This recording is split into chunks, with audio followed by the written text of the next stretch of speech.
Hi and welcome to this video on mastering distressing blushing. If you're not bothered with blushing, you can skip this video and go straight to the next module.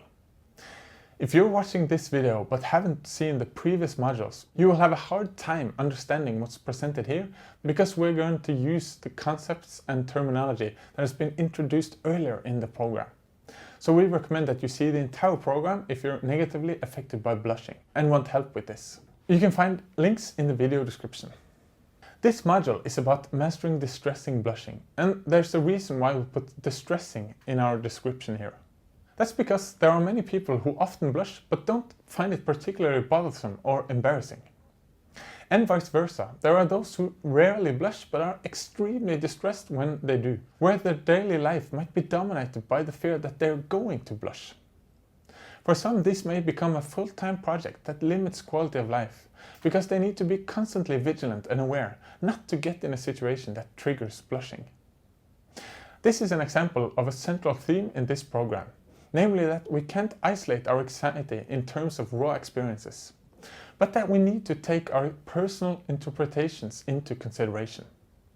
It's also an example of how our safety behaviors can have a negative impact, as avoidance of otherwise pleasant social situations due to the fear of blushing can lead to a reduced quality of life.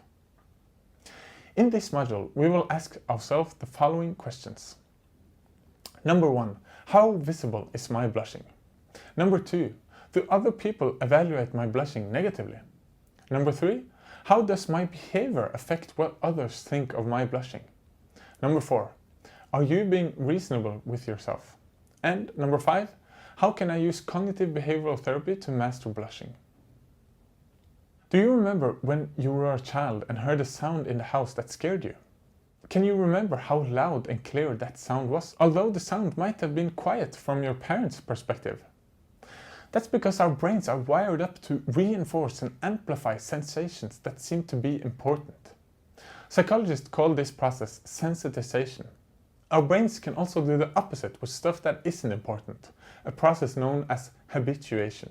For example, the sound of a clock ticking or how your t-shirts feel on your body.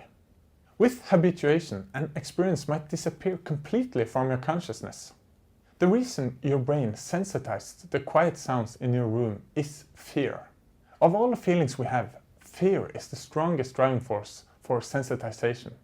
This makes sense because what you fear is the kind of stuff you should be aware of. If there really was a tiger outside of your bedroom, then you really need to know about it. Now let's swap the example with blushing and fear of blushing. Psychological research shows that people with a fear of blushing tend to overestimate how red they become in social situations. They might feel that they're somewhere around here, but they're actually around here. This happens because of the fear of blushing, and anxiety sensitizes the signal in the same way as the sounds in the room.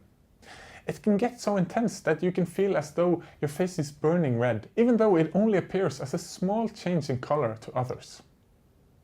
On this basis, we can answer the question, how visible is your blushing to others? Probably less than you think. Number 2. Do other people evaluate my blushing negatively? As previously mentioned, there are good reasons to claim that if you fear blushing, then you also have some assumptions of the social evaluations that surround the blushing. Perhaps you're afraid that people will think you're pathetic or ridiculous, or that it's gonna make things awkward, etc. What people think about blushing is something researchers also have wondered, and so there are a lot of scientific studies that are relevant here. We're going to focus on one type of study in particular, which can highlight our problem at hand. There are many different versions of this study, but the essence is as following. Participants in these studies examine a series of photographs or a video of a person who does what we would call an unfortunate clumsy action, like knocking over a bunch of groceries at the mall. Then participants get to see how the person reacts after the event. Some of the participants sees the person blush intensely, while another group of people see just the same video, just digitally manipulated to remove all the blush so it doesn't appear that the person is affected. Then the participants are asked to consider, what do you think about this person? The results of these kinds of studies shows that those who blush get more positive evaluations, where people report that they might seem kind, warm, and thoughtful. Conversely, they consider the person who completely lacks blushing as more cynical and cold. Researchers get similar results when they ask random people on the street, "What do you think about blushing?" Generally speaking, people don't really care about it, and it's rare to see it as a sign of something negative. Number 3, how does my behavior affect what others think of my blushing? In daily life, the connection between blushing and feeling self-conscious is pretty clear. It may also be associated with being embarrassed and maybe ashamed too. But it doesn't have to be that way. There is no reason why you cannot be yourself, stand firm on your opinions, be clear and confident while you're blushing. This is the same point that applies to social anxiety in general.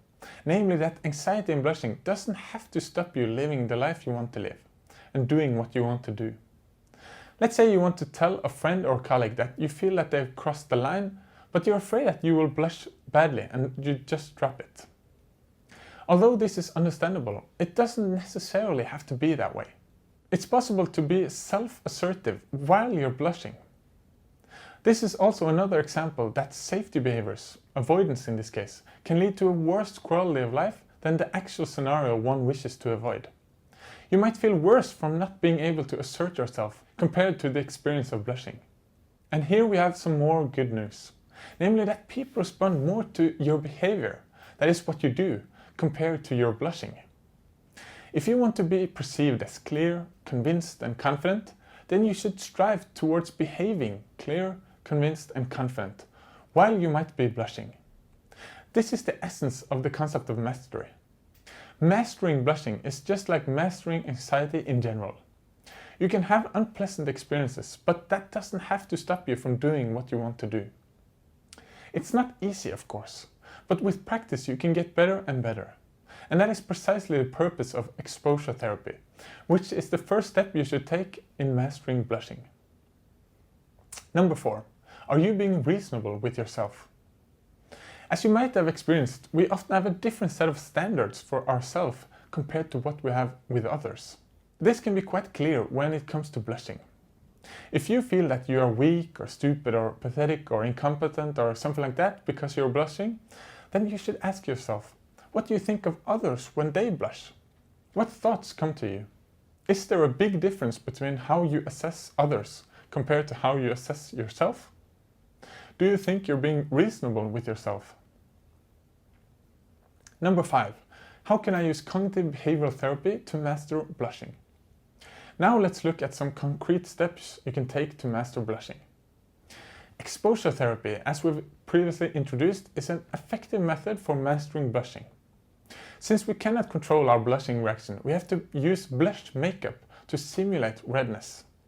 If you're a man, you can get excellent exposure by buying makeup for yourself. The next step is to apply the makeup, giving you the appearance that you're constantly blushing. Then you seek out social situations. For example, go to a mall, talk to a colleague or a friend. Remember that the purpose is to test catastrophe thoughts that might appear while doing exposure. Maybe something like, they will laugh at me if I blush a lot. They will not take me seriously. I will not be able to say what I want to say. With the makeup, you can practice mastering blushing, just like we mentioned.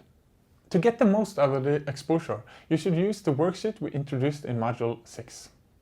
Here are some more tips to maximize the effectiveness of exposure. Be aware of your safety behavior. If you reveal that it's really makeup to the person you're interacting with, or say that you have a fever or something like that, then the effects of exposure might disappear, making the whole exercise pointless. As we mentioned earlier in this program, it is important to reduce or preferably completely avoid using safety behaviors during exposure. You may, for example, avoid certain activities before talking to people, or avoid participating in discussions on specific topics that might trigger blushing. These are things that you should actively seek during exposure. What should you do in a situation where you blush? The answer is to practice acceptance inward and focus outward, just like we mentioned earlier in this program. Outward focus is to counteract self-focus, which you now know is unfortunate. This will get easier with practice. Acceptance inward is the act of accepting the blushing and the fact that there is nothing you can do in the here and now in this situation to get rid of it. Acceptance is a better advice compared to trying to relax or think of something else, because these strategies maintain self-focus and can sustain the blushing. If you can accept that you're blushing, then outward focus will be a cakewalk. But you have to practice accepting before mastering it. And with that, we conclude this module on mastering distressing blushing.